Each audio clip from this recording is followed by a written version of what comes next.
Rebecca specializes in highlighting experts, influencers, messengers, and events to help them reach more people around the world.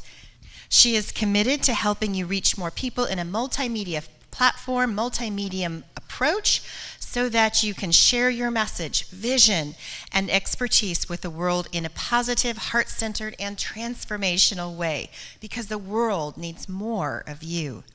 Rebecca Hall Gruyter is the founder, owner of Purpose Driven Practice, and the creator of these Women Empowerment series, like we're here today, and her TV show. Also the speaker talent search she talked about a little bit earlier, and she's going to be talking about maybe a little bit more later. And is an international best-selling author multiple times. You can see her books in the back there. And she's also the producer and creator of the popular international live broadcast TV show, Empowering Women, Transforming Lives. That's her radio show. And she's also the CEO of RHG Media Productions, and she has her new TV network. She also has a new magazine and TV guide as well, and you have that in your folder as well today. Her history of success includes the Empowered Connections TV show, which is #1, and she was recently honored to attend a powerful conference where she interviewed powerful experts in their field from across the country, including the FCC. What does that stand for? That's the FCC commissioner is like for radio and Federal Communication Council. Thank you. The government and of the United States. In one weekend, she reached 4.5 million viewers and listeners around the world. Yes. Woo! And she wants to help you do the same. That's what I love about Rebecca, is she doesn't just want that world reach for herself and her own message. She wants to get your message out into the world. So please, let's welcome Rebecca Hall Gruyter. Woo!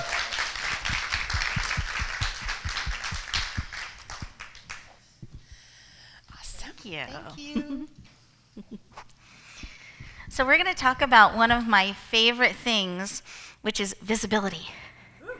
Who's excited about visibility? Oh, I love that. So tell me what you are looking for or wanting to understand about visibility. I have a presentation, lots of goodies ready for you, but I want to serve you at the highest level. I know what I think about visibility, so I would love to know what you do. So can I have a mic runner? How do you find the right places to speak? Love it. Okay, great. Can I borrow, I don't have a pen. Can I get a pen from someone? Or an extra? Thank you. We're a community. Okay. Thank you. So beautiful. Okay. So right places to speak was the question? Yep. Okay, perfect. So we will talk about that. Okay, good. And there was a question in the back. I wanted to make sure because your hand went up first.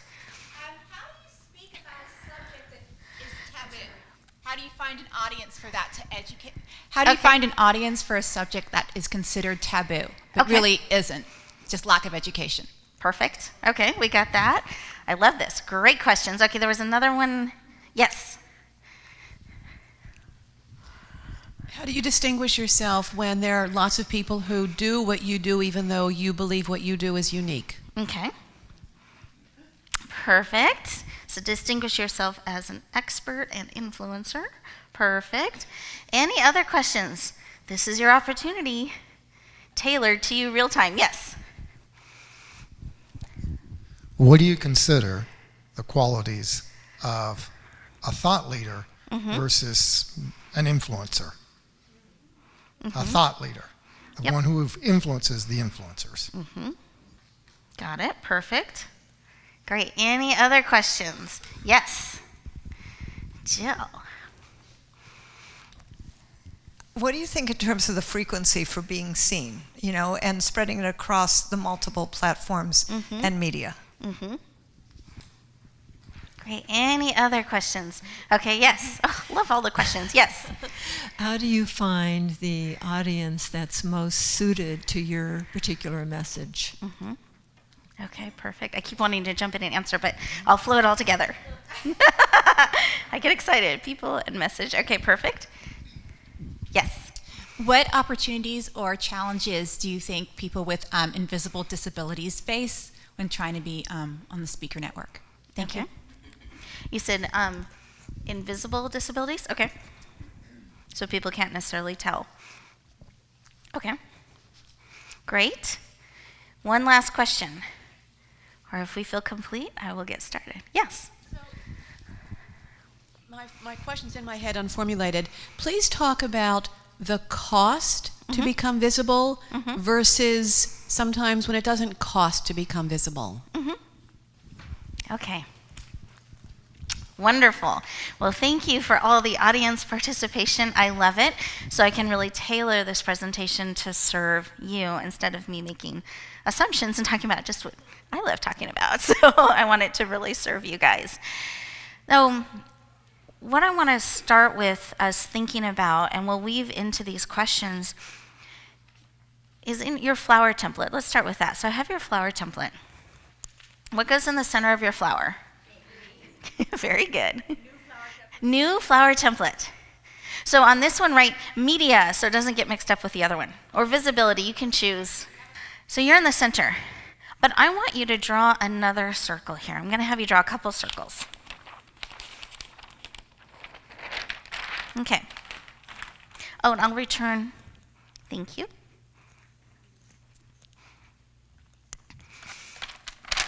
Because that will bother and distract me. So you're in the center. But you see how I have another circle here? That's your current sphere of influence. Those are the people that you're currently reaching right now. Then we're going to draw another circle.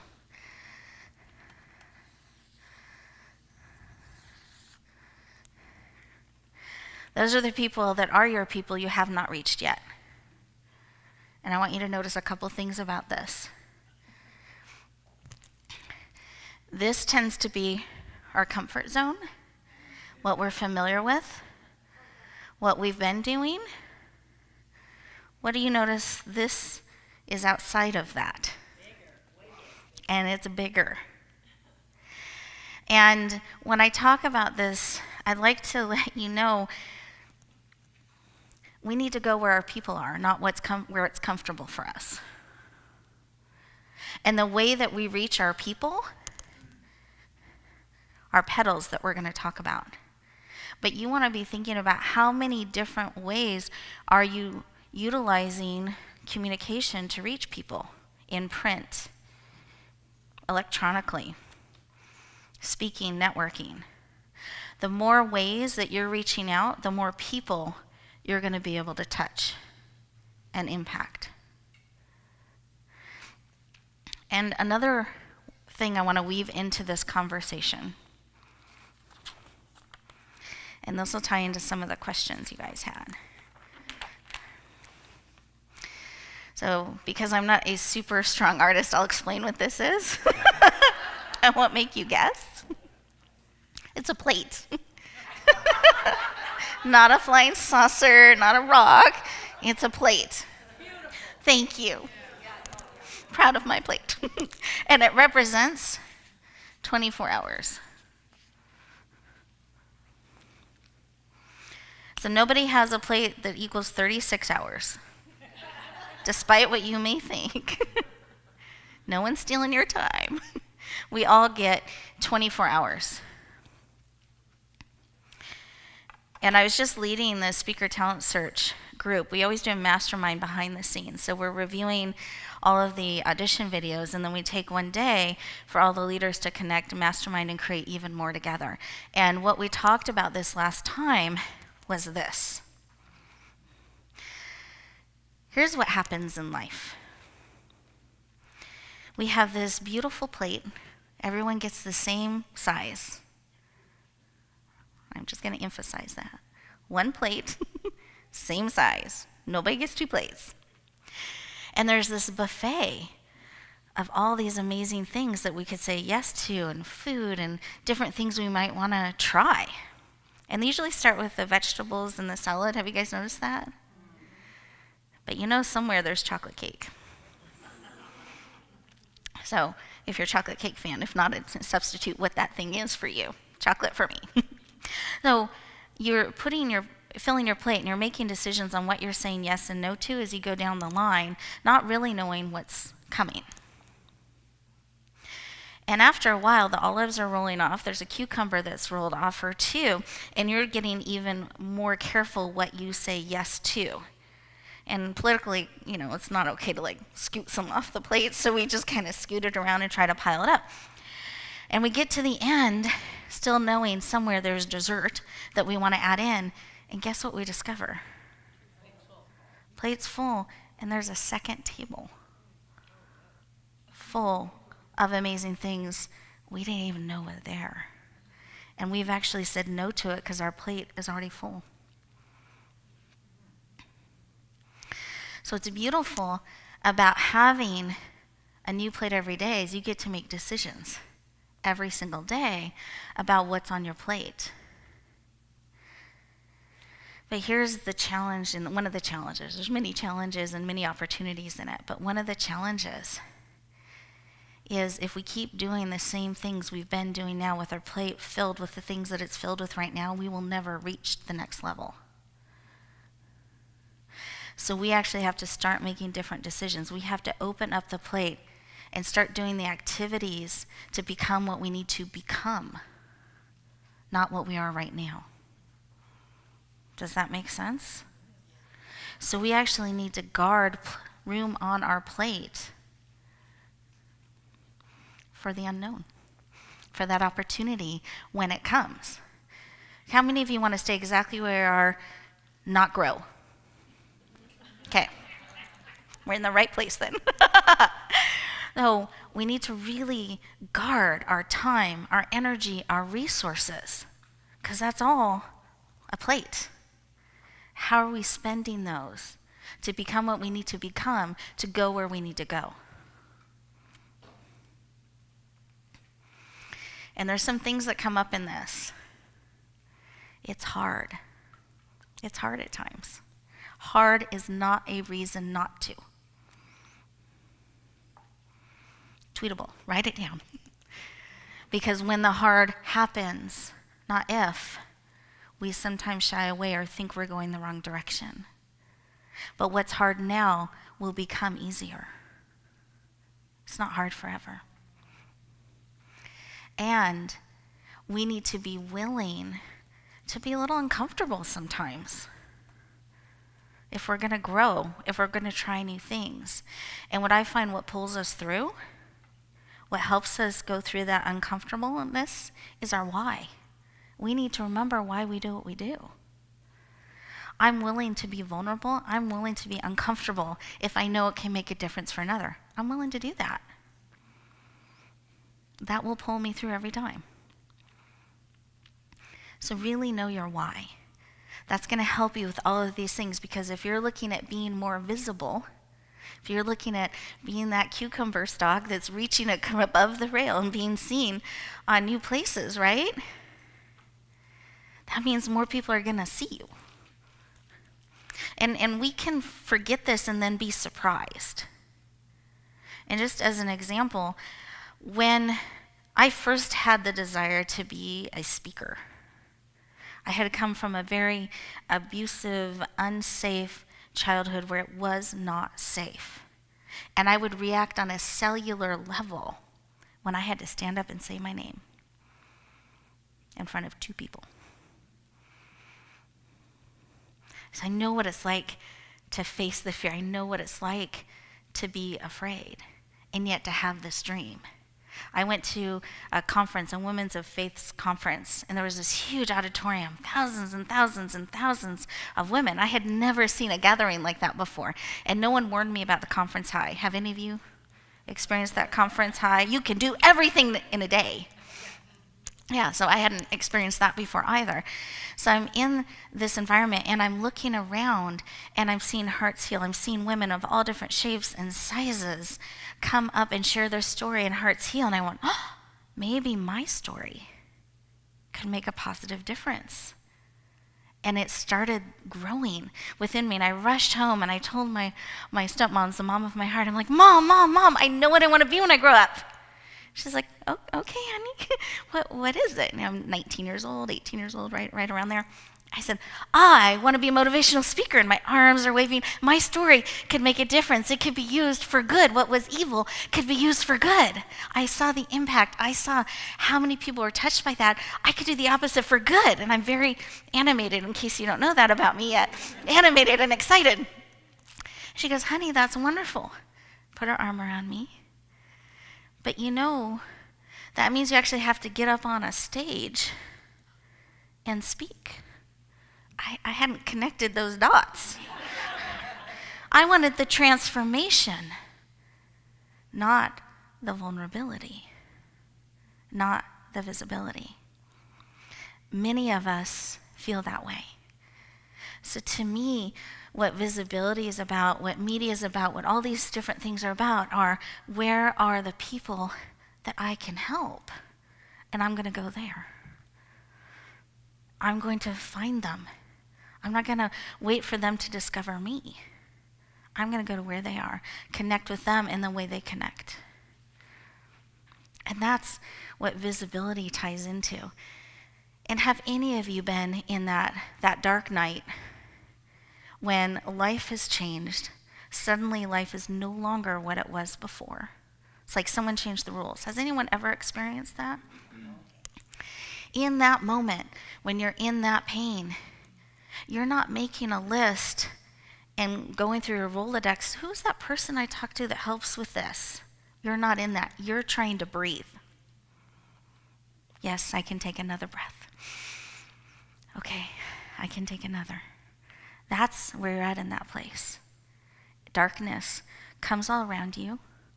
You get discouraged, you get hurt, you get lost. The only thing I know that cuts through darkness is light. We need to be willing to be that light. We need to shine so brightly they can see it in that darkness. They can see our hand outstretched. They can't see the hand outstretched with all the darkness if we're not shining brightly enough. They can't see the rocks in front of them. So if we're going to make that difference, if we're going to help those who are hurting, that we are most equipped to help, we have to shine. It's not about us. It's not about our comfort. It's about where are the people that need us? What do I need to do? What do you need to do to help them, to reach them? What do we need to learn? What do we need to latch onto? What structure to help us along the way? What do we need to start putting on our plate so that we are becoming what we need to become, that we're going where we need to go? Does that make sense? Guard your plate. Don't let others put things on it, because that means you're saying no to other things. And just a side note on this, make sure you're in the center of the plate too. Years I've been talking about the plate, meeting with high-level leaders and experts. Every time we go through a process and I have them put down everything that's on their plate, and they're kind of usually pretty proud of all that's on their plate that they're doing in a day. They're accomplishing lots of stuff, and they're putting it all down. But they always keep saying their plate's too full. So they put everything down, and then I make them assign how much time they're spending on each of those things, and they get pretty ornery at that moment. Then they go back. And then I ask them, did you remember to put you on the plate? And then they really get annoyed at me. They think they're teleporting everywhere, no travel. They're not getting sleep. They're not eating meals. They're not preparing meals because they're letting themselves be the olive that rolled off the plate. You've got to put yourself in the center of the plate, especially if you're the one that can help your people. You've got to take care of yourself. You've got to carve out time and do it a step at a time where it starts to become a practice, starts to become who you are and how you are. And it will ground you as you're growing and stretching to these new spaces. Because I want to be frank about this. I mean, its visibility isn't about the glamour. It isn't about the lights. There is that, but what I find is that fades very quickly. It's about the mission. It's about the difference that you're looking to make. And in order to sustain that energy, that growth, the outreach, you've got to be nourished. You've got to take care of yourself too. And when you're growing and stretching, you need to remember to be extra kind to yourself. Treat yourself like your own best friend. On that plate, create a little extra room. I need extra care today, and give it to yourself. You have to slow down sometimes to go further faster. We get so busy in the busyness of life, we're not pausing and reflecting what's on our plate. That's going to help you go furthest in your business. Here's another thing I wanted, because this has come up around money, and I have a passion for money. I was a financial advisor for almost 15 years, $25 million club, did a lot in the financial arena. So it's still a passion I have. What does this kind of look like? An incomplete dollar sign. Oh, here's you. Here's your people. But you can feel separated. Where do I go? How do I find them? How do I connect with them? You guys want to know? Because I'll tell you. Yes. Okay. Really? Yes. Okay. Well, now they're getting feisty. Love that. Good. You build the path. That's what will create the connection. That's what creates the flow and the growth. And you do it at the heart level.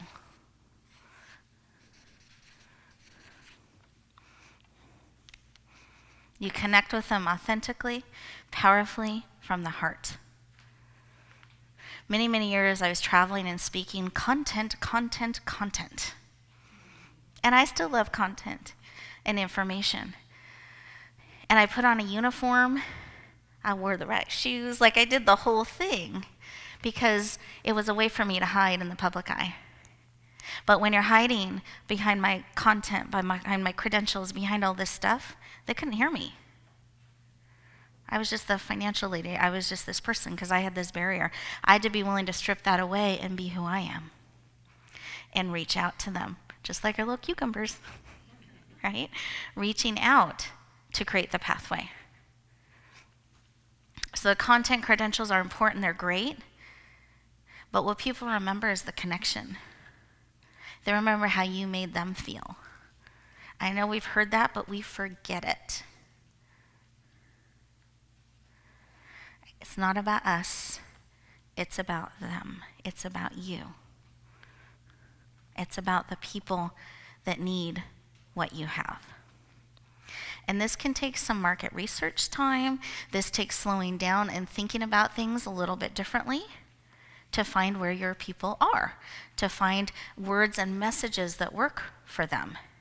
Because you need to use the language that they understand, not the language you love. Does that make sense to everyone? And a way that you can do that is think about your ideal person. Maybe you actually know the person, or this is kind of if you were to design your ideal person that you can help. Go out and try to find some people like that that you can sample, run some ideas by, not sell to. Connect with. Connection is where it starts. And you can say, hey, I'm looking at reaching a larger sphere, another circle. Would you mind helping me? I want to run some ideas by you, some language by you. Does this make sense? And listen to the answer. Don't argue with them. Don't explain why you do what you do. Get the response and listen, and then you can digest it and decide. You get to decide what you do with it. But we'll shut down people sometimes, but this is what I do, or this is why I do it, and we don't listen. Receive that information from them. That will help you. And then some of the questions you ask, where do you like to find out about opportunities? How do you decide who can help you with what it is that you help? Do the market research. Ask those questions. And sometimes what will happen in that conversation, they said, well, yeah, I've been waiting for someone to ask me these things. I would love to know more. But that's not what your intention is when you're doing the market research. You're really trying to find what are the words that connect. As a financial advisor, there's a zillion financial advisors, zillions of us. And then there's insurance agents. And then there's people that manage the market. Like, we all use different terms in that financial arena, and we all mean different things. But to the person who's not in our arena, it all sounds the same. And when we go to a networking thing, when we do that, you say you're financial, they start leaving. Or I'm that too. Like it was that prevalent. And I sat with it and I really thought, who are my people that I can best serve as a financial advisor in a saturated market? Who are those people? And I discovered my people were the ones who were wounded by money, that did not want to talk about it, that had been violated in some way, but know there's something that needs to be done, but the trust isn't there anymore. And they're very turned off by the traditional financial advising, and so they're trying to do it on their own, and they're struggling, and they're afraid, and they don't want to talk about it. It's like in the closet, stuffed away, they hope no one opens the door. Those were my people. Talk about an interesting market to reach. And so I tried different things out in the marketplace, and what I found, and so every time I was at a networking event where they had me share who I am and what I do, I would try different things out. Market research, there's a whole room of people. I wasn't attached to it had to be a certain way. I used that as an opportunity to get feedback and see. And I tried lots of different things. And the thing that finally was the right thing for me and my people was when I stood up and I said, I help you make a heart connection with your money. And there was an audible response. And the people who were not me people did this and didn't want to know more. And those who were went, oh, I've been waiting for someone like you. Nobody connects them. I don't know who to talk to, but I feel like I can trust you. So it takes experimenting, it takes trying, not trying to figure it out all on your own, but kind of getting that market research. And guess what? That doesn't cost anything. Some time. It costs time, but you don't have to invest to do that part, to do market research. Think about accountability, though. Everyone's different in what they need there. Because sometimes with that support on the journey, we can go further faster. Okay? So those are just some things I can share to answer some of your questions. So the right places to speak, you've got to start with who your people are. Where are they? That's where you go. Those are the right places. Not every stage is the right stage. More is not better. More is not better. More is not better. You will burn yourself out. You will get frustrated. You won't get as high quality results. And you'll have trouble doing the follow-up. Be selective about the stages. Talk with the person that has the stage. Here's what will be music to their ears. How can I serve your people? They will just light up. Those are the types of people they want on their stages. Attend some of the events you're thinking about maybe speaking at. Nothing's worse than the first time you go there and you're speaking, you look out in the room, you thought, these are not my people. It happens. So do a little bit of investigation first. Your time and energy and message is precious. Treat it that way. It's precious. Regarding the subject that is taboo, you want to be careful how you navigate through those waters. And especially if it's education, sometimes you can use different examples to help people make the connection. So it takes sometimes creativity to help people connect with a message. Like money can be taboo in a lot of different arenas. So I would find different languages to introduce the subject, maybe start with why money was important, and that's how I would introduce the subject. But part of my conviction in the industry is people don't want to talk about it, they're confused by it, so they use all these vague words so no one knows what anyone is talking about. They'll say prosperity, they'll say wealth. Well, those can mean a lot of different things. When I say money, it's pretty direct. But money isn't a bad word. It doesn't need to be. We get to choose our relationship with money. And wouldn't it be wonderful? We're excited to welcome money in, get together with it, and have our next planning session of world domination for good. Like, we can do those things, but we shove it in the closet. So I think brainstorming with someone to figure out what the subject is and what are some different ways that you can bring it up and still honor the message. And it's good to know what's sensitive or taboo, because then we can get creative in how we bring it up, because you certainly don't want to trigger people either unnecessarily and have the support. So I think subjects like that take a little deeper conversation and time on them, but it is absolutely possible on every stage out there to support what you're called to support in. It just sometimes takes a different way to connect in and create safety. Here's a tip I can give you around that. And this is, I will own this, okay? This is my thing that I get sensitive about, because I can tend to be a little overprotective of my people. And I can do this, especially in the financial, I think because that's where I started and cut my teeth, that I never wanted anyone to be more vulnerable or depositioned. And so I wouldn't say how many of you are drowning in debt and have them raise their hands, things like that. Or how many of you are struggling with cash flow. I wouldn't necessarily have them raise their hand, because I feel like it can put them in a vulnerable place, and they will regret perhaps later raising their hand. So sometimes what I'll do instead is say, how many of you perhaps know somebody, and you see how I make a little bit of a playfulness in it, know somebody that perhaps has struggled with something like this. And then they can raise their hands, and they're not necessarily self-identifying or calling themselves out, but they're still engaged in the conversation. So as you become more visible and perhaps dealing with sensitive subjects, it's important to remember that, because people will connect and trust you and participate, not always thinking about how that can position them. And over time, that can hurt a connection with them if you put them in an overly vulnerable place.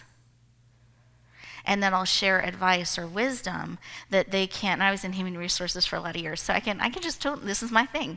But I feel it's really important with sensitive subjects that we're aware of that, especially as leaders and influencers, that people are going to lean into and trust. You all have this heart connection, this authenticity, this wanting to make a difference. So you're going to be in a position that people lean in and trust. So just be aware of that as you're guiding interaction and as you're becoming more visible. Is creating a safe space. But a lot of times we'll say, well, here's some information then that you can pass along and share with them. And this is how we can make it a better place around money or whatever it is. And sometimes when I tell my story and I go into a little bit more of my background, that's also a taboo subject. But you're able to do it in a way that serves where you want to go. Same thing in writing. So it's kind of looking at what the subject is, what you're wanting to help people see and understand in it, and help them get there. Does that help? Okay, great. So some of the distinguishing yourself we've talked about a little bit, but nobody has had your journey, what you do. It's really important to remember it's not about the other people.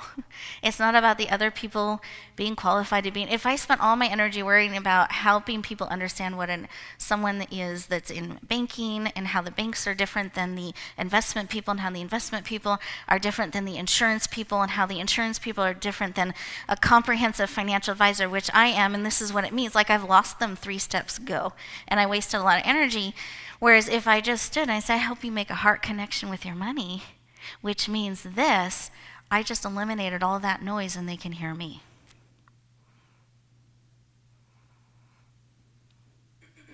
Really standing in who you are, using language that connects with your people, that noise drops away. And if they ask, frequently people ask, well, who's your competition in this? I say, nobody. There's no one just like me. No one does exactly what I do. Well, I mean, in the industry, I said, oh, Well, there are people that kind of do this, this, this, and this. This is what I do, and this is how I can help you. Sometimes they don't know the questions to ask. They're just kind of asking stuff. You're the expert. Sometimes it's the length of time we've been doing what we've been doing. Sometimes it's our journey or why we did it. I think the why is really, really powerful for people.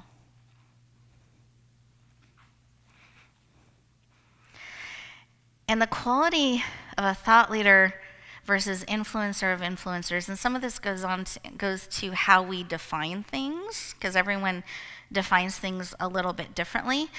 So that might be a deeper discussion that we have, because there are, I feel like, influencers of thought that are called to bring a concept forward and a new way of thinking forward, and there are others that are called to impact others and lead leaders and lift them up.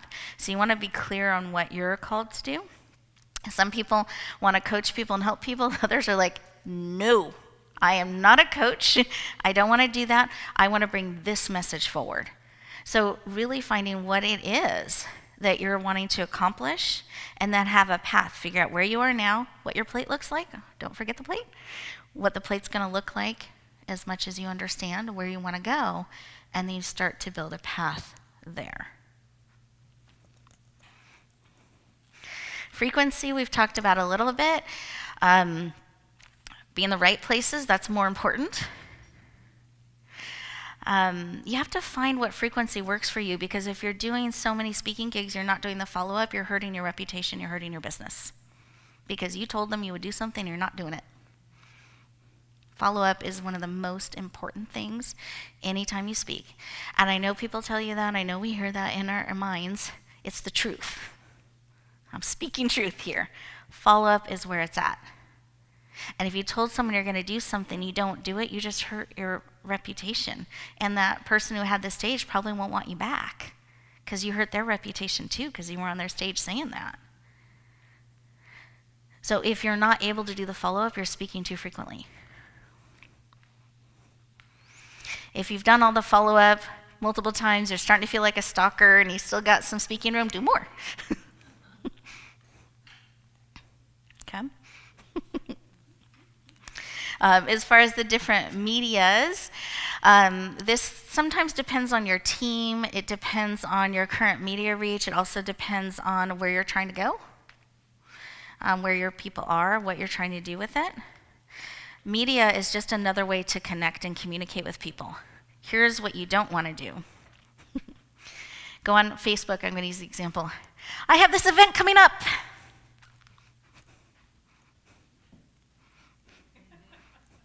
Just kind of wait, hope. Canceled. Because all they see is you're this event person, or you're just promoting something. They don't know anything about you. You want to comment on other people's posts. You want to share them out. You want to engage. If you said you're going to have an event, have it. Record it. Repurpose it, even if nobody shows up. Because that shows an inconsistency. You're not doing it. So when you say you're going to do something, again, you want to do it. Does that make sense? Okay. And when you are communicating, remember it's connection and communication. Okay? It's not just an advertising space. It's a relationship you're building.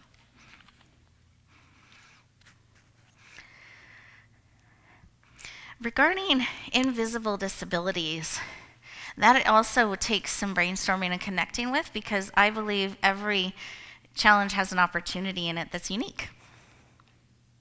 So we have an opportunity to dig in and explore things everywhere there's a challenge. That's a market differentiator.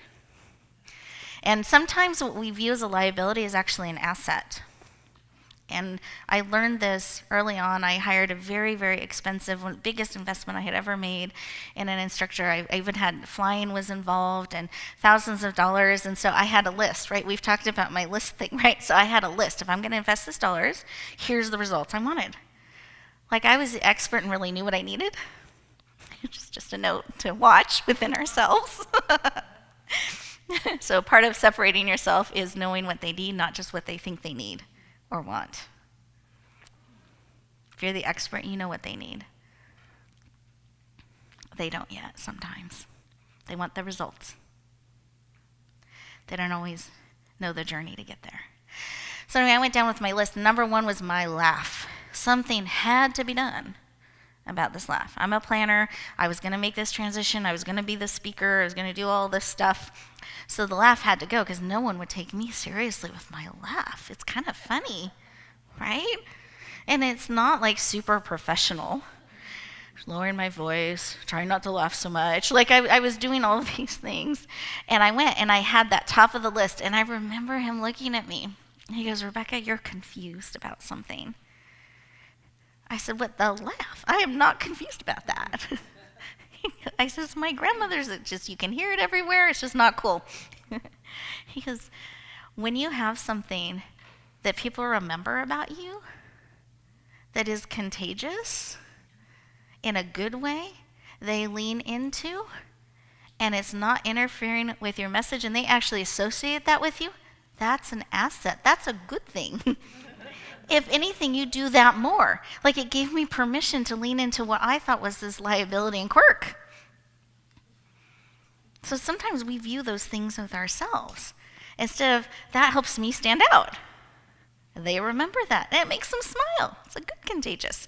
And he goes, a liability is when you have something that actually interferes with their message, they can't hear you. That's something you work on, not the other. Do that more. So I want to encourage you, part of you differentiating yourself is leaning into those quirks, celebrating them. I'm going to take 30 seconds and write down 3 quirks. We're going to put it on the flower. I'm serious. I'm looking. I don't see writing. 3 quirks. 3 things that people say, "I love that about you. That makes me smile every time you do that." That's an asset and a quirk. They got you going, "I love that." That's a positive thing. That's a quirk. That's a good thing. Let's claim it. You might even add it to your name tag. This is part of being visible, sharing more of who you are. Okay?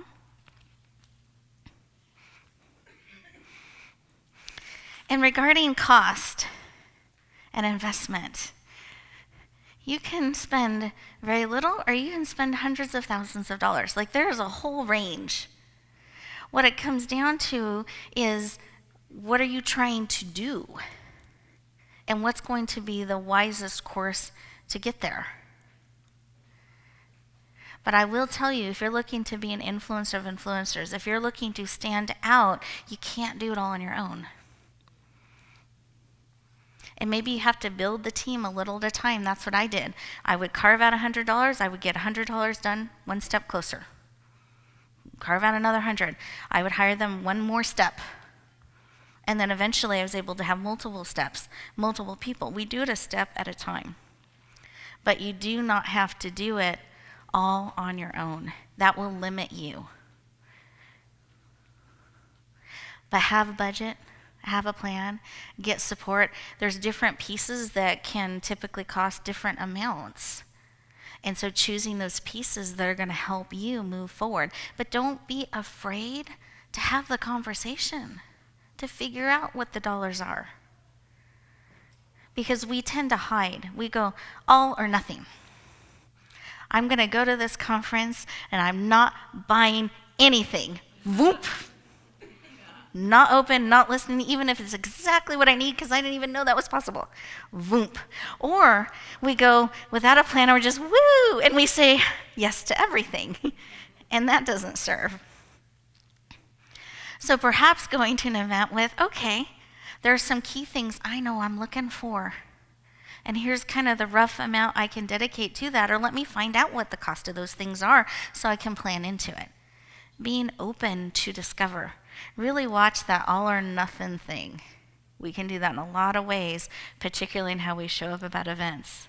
Because when someone's making an offer, when someone's sharing something, it's an offer. They're not selling you anything. Like you have a choice. And I'm getting excited, but can I share with you a way you can use that for yourself every time someone gives an offer? Yes. You guys like that? Okay. Receive it. Look at it. See what you like about it and what you don't like about it. What serves you in it or doesn't, and how the offer was presented. How would you want to receive an offer? How would you want to give your offers? Because I can tell you, if you don't let people know what you do, you can't help them. If you never say, this is how I can help you, you're hoping by osmosis they get it. So I think as an industry, as people, we need to be open to the conversations. And if someone's like, oh, I resonate with you, but the thing you offered isn't quite right for me, great. Figure out what is, and then give a counter proposal. I want in live, I don't want virtual. Do you offer that? Because I offer 50 billion things, but I can't offer them all in one place. You guys won't listen. That's too much. I wouldn't listen. But really be active in it, because it gives you an opportunity to see what serves you. Because anything that you say yes to needs to serve you and where you're wanting to go. So just a couple tips there. I'm going to circle back to visibility again. To me, they all tie together, but I want to bounce around on you too much. And I'll be speaking later this afternoon, so I'm going to tie in some of these things a little bit later, more specifically in media. But here's what I want you to think about so that you're prepped, primed, and ready for what will be coming. Is on your flower, I want you to write on the petals ways you could reach your people. Some you might be doing now, some you may not be. But I want you to write on the petals of the flowers 5 things that you could do, some you might be doing, to reach your people that are outside of your comfort zone, they're outside of your current sphere. Does that make sense to everybody? Okay. And then don't lose your worksheet, because we're going to come back to it this afternoon and add some elements to it. Okay? And here's the other thing I want you to think about, and I'm going to plant this seed because I'm going to give you this opportunity later on. Actually, you have it on your table, so I guess I'll do it now really fast. But I'll talk about it even more later on. Part of what I do, anything that I do, I want it to be leveraged. So if you're going to do this, let's have it do all these things at the same time. So this step is actually doing more for you. So one of the things I do with anthologies, so an anthology is when multiple authors come together. What can be powerful about that is you get to expand your sphere of awareness and influence to everybody's sphere of influence that's participating in the book. Secondly, you get all of that promotion that everybody's doing. Third, you're only writing a chapter versus a full book, which, believe me, is a lot easier and faster to do. You can repurpose the chapter, use it in different ways to grow your list. So I think anthologies are really powerful. I've been part of or compiled, I believe, 15 by the end of this year, and I continue to be part of them. And part of how I first got on radio and into media, which has led to television, different things, was through an anthology project. Big believer in them. So I lead them now as well, and I still participate in them. So one of the opportunities I have is participating. There's actually 2, and I'll talk about the second one this afternoon. The one that you have on your table in stacks is called Empowering You, and this is actually going to bring together 90 authors that are each writing a daily inspiration, and they'll write 4, 1 for each of the seasons. What we do with our authors, how we position you, we guarantee best-selling status. We guarantee getting in the Barnes & Noble bookstores, so you can actually do book signings anywhere a Barnes & Noble store is, and no additional cost with the books actually being there. We do a television show. We do radio shows. So we get you into all this media. You'll be featured in 2 different magazines, on, and take advantage of part of our promotional reach, which is 6 to 8 million. So we're very serious. If you're going to write a chapter, let's get you some great visibility, or a section in a book. Let's get you some great visibility with it. Oh, one of the things you can do to be more efficient in all that you do, when you do one thing, make sure that you're looking at all the different ways you can utilize that to get your message out in a lot of ways. Sometimes we look at it just as one thing. So very excited. It's going to be a powerful book. It's going to make a big difference in a lot of people's lives. But in addition, it can make a big difference in your life by how it's positioned. So we're wanting to take all the medias and showcase you in a big way. That's what that particular project is about. You always want to think about what your objective is, because not all anthology projects are the same. Sometimes it's about getting the message out. Sometimes it's about increasing your visibility. Sometimes it's about getting on more stages. So you want to make sure what your goals are match the project. And that goes for more than just anthology projects. So anything that you're considering. We have to be willing to be seen on the same level we're wanting to serve. If our service is here, we want to make this difference, our visibility is here, we're the only ones that can make this shift. So as we go throughout the day, I want you to think about how you're making that shift. And as we do that, I know Cynthia she was going to give you a moment to pause. I've taken over. So I'm going to have us stand for a moment. And what are we going to claim? And will you lead the chair with me? What do we want to claim as we go to lunch? So we claimed we are so beautiful this morning. What are we going to claim as we go to lunch? We're so hungry. No, we can. We're so visible. I love that. So we ready? On the count of 3. 1, 2, 3. We're so visible. Enjoy your lunch.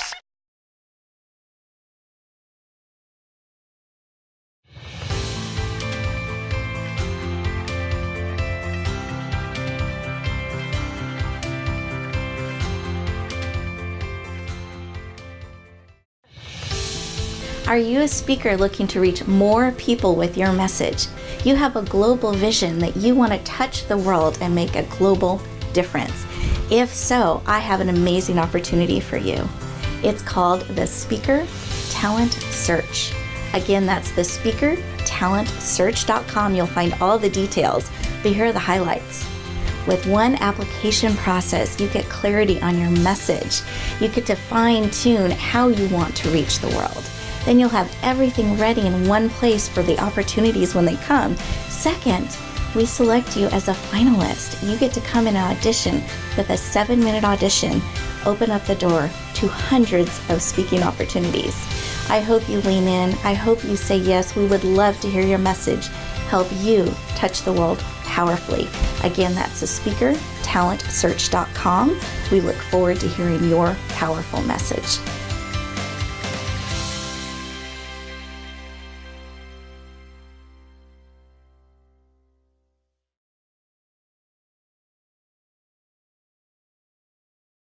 I would love to have Grace come on up and ask her question. And her mother's adopting one of our cucumbers to 2 of them, cucumber vines. Yeah, come on up. So I'd love for you to share your name, your business, and ask your question. Okay, so my name is Grace Cloyd. My business name is Life by Soul. I'm an astrologer, numerologist, tarot reader, intuitive mentor, and teacher. I teach classes and workshops for all that good stuff. Okay, so my question, so it's just funny that you had me come up here to ask this question. I know you're backing up. No. I know. It's all good. I'm with you, though. You're not. How can you tell when resistance to sharing yourself in a particular way or in a particular medium is due to your comfort zone, or is it due to it really not being your way of sharing what you do? So Love it. Great question. Does this resonate? Okay. Perfect. So let me, no, you stay. Oh, I'm going to answer, and then we're going to give you fairy dust. Oh, really? So we're going to complete the full process here. So my first response to that is we don't know if we don't try. So a lot of times we'll decide these things in our head and not try them. And sometimes we need to try them a few times to really see, is it just shifting? Is it finding the right place? Is it stepping out of my comfort zone? Do I need to learn a little more? Is this really not my thing? So I think more often than not, we're not even trying. We're kind of deciding ahead of time. And I also think it's a good practice to do strength finders. Has anyone done strength finders? So strengthfinders.com. You can also learn what some of your strengths are, and that can also help you figure out some of the mediums you may be predisposed to, to trying, and start there so it's playing to your strengths. Because if you're someone that's gifted at holding space or gifted at connecting, you want to have a medium that lets you do that. Does that answer your question? It does, yes. Okay. If you keep getting feedback, feedback's great. Love feedback. But here's the thing with feedback. You got to let people know how to give you feedback. I think we're kind of trained in our society to find what could be better first and more heavily than what is great. So if you're ever asked to give feedback or you ask people to give feedback, give them direction specifically in what you're wondering, not just give me feedback. Because they'll decide what that means. So it can be, hey, I'm really thinking about if this is something I want to keep doing. Can you let me know 3 things you loved about it, maybe a couple things you didn't, or you'd like to an idea of what else could happen? So you want to have a balance in the feedback that you receive, because our tendency is to find ways to improve versus celebrating the greatness that we see. Now, that can also be a great thing, is to receive feedback. And I will hand out forms, as you've all seen, the green forms. Those are feedback forms. And I want you to look at what the first question is. Who wants to read off the first question? I like the flow of the event. Okay, yes or no? And the second question? Okay, do you see where I'm putting the focus? Because we can tend to focus on the micro. We can tend to focus on, well, so-and-so stubbed my toe, and then that becomes the memory that we have of the event versus the overall experience. So I direct us to the overall experience. I'm telling you behind the scenes stuff. I don't usually share this, but I direct the feedback to the things that I want to know, the things I want to understand as we look at the event at whole. How I decide the event's a success is that second question, how you answer it. Okay, does that help? That helps a lot. Okay. So surveys, maybe right after event, or like in this case, handing out a Yep. form or following up with email. And there's specific questions. Yes. I find I get a better response at the event than after. Okay. And specifically, think about what you're wanting feedback about. Got it. Because they will always add more, share more, I find, at that. But it really lists, and open-ended, you won't get as much information if you do some yes, no, and then you can have an open-ended. It's been my experience with feedback. Got it. So simple yes, no, and open call. And that can help you discover those things. Because we're amazing at things we didn't know existed or we didn't even know we could do. And if we don't try, we'll never know. Yeah. And the world misses out, and you miss out. Yeah, thank you. Thank you so much. So would you like fairy dust? Sure. Okay. All right. Describe your fairy dust. Fairy dust. Shades of blue. I like shades of blue. Little sparkle. Not too much. I'm not a huge glitter fan, so just a little. We can work with that. A little sparkle's Yeah, good. just a little. Let's see. Fresh air. So like being up high in the mountains, kind of fresh air, or even by the ocean. I'm open to both. But that whole idea of being out in nature and just fresh, clean air. Yeah. And bright sunlight. And that works. Okay. So we ready? Let's stand up, get our fairy dust ready.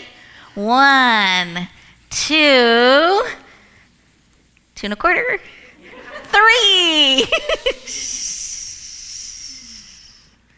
Wonderful. Thank you, everyone.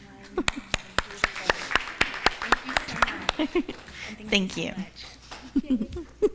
Sandra, I'd love to have you come on up. Come on up.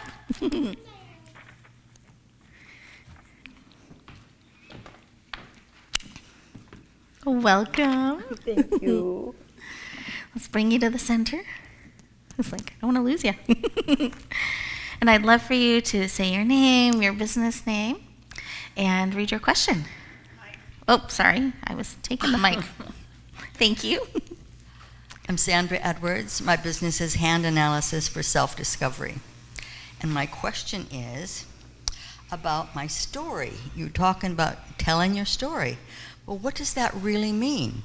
Like, I do tell some pieces of my story, and is that what you mean? Just taking little pieces out? Or do you mean something greater than that? Sure. And when I was talking more, and maybe I used the term my story, it was really talking about my why. Like why we do what we do. And I find when we can connect on a heart level first, we share some of that why, then it creates this heart connection with our audience. As human beings, connecting. Stories and our why, how you share it and when you share it, you always want to think about your audience. You want to think about the time. You want to there's a reason behind the sharing. Oh, sometimes it can be to entertain.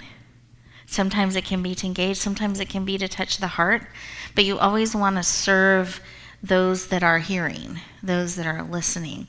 So selecting parts of your story that could serve. Because, for instance, I could have talked about the cucumber plant and it got really big and I didn't know so many would grow, which is true, but it's not necessarily telling it in a way that connects or is teaching us or how I even received the information. But when I could take us to the story and actually experience the multiplying and the wonder together and how that relates to our life, it became more meaningful as a story. Or if I were to share my story, if I were to share my why, that will connect as well. So for instance, my why, the reason that I do what I do is because the way I can make the world a better place is by sharing your message with them. That's why I create the platforms. That's why I do it. I believe the world needs my voice, but it's not the only one. So by connecting my why and letting you know, because sometimes people wonder, why does she do this? I get calls all the time, the speaker talent search, and they get kind of, I was wondering if, oh no, they're not here, but they'll get a little feisty sometimes. And they'll call me up going, I just don't understand why. I just don't understand how you do this, why you do this, and you're not charging. Explain it to me. And these are like strangers to me. And I think it's kind of interesting because I wouldn't call someone up I didn't know and say, you know, this is a great thing. Explain how you make money to me. So I think it's kind of funny where people come from or what bothers them about it. But when I explain my why, when I explain a little bit more of how it works, they're like, oh, I'm so in it, I'm going to share this. So that sometimes people just need to understand that why so they can connect with you on a human level. And then from choosing the parts of the stories that can serve your audience. Does that answer your question? Or I is guess that so. So you're saying tell little stories out of your life story. Yeah. Well, if we told our life stories, that's like It would take a long 3-day movie kind of, you know. So it's choosing the pieces that will serve and remembering why you're telling it. Because we're not necessarily, at least I'm not choosing to tell it because I just want you to know every little detail of my life and someone write it down. I'm going to translate that into a book. It's really, here's the piece that I think will serve with what I'm called to share. Does that answer a little bit more? Okay. I got it. Okay, cool. Now, would you like fairy dust? Of course. Okay. Come right to the center. I want you to describe.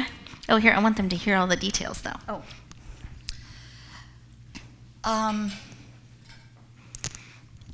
Well, I want silver and gold sparkles. And there would be purple and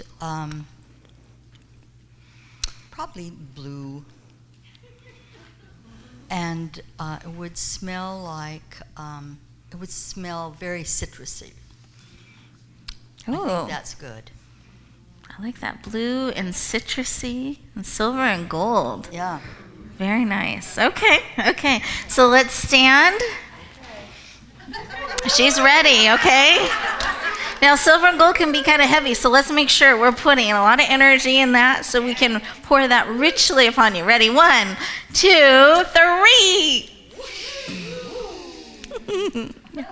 Wonderful. Thank you.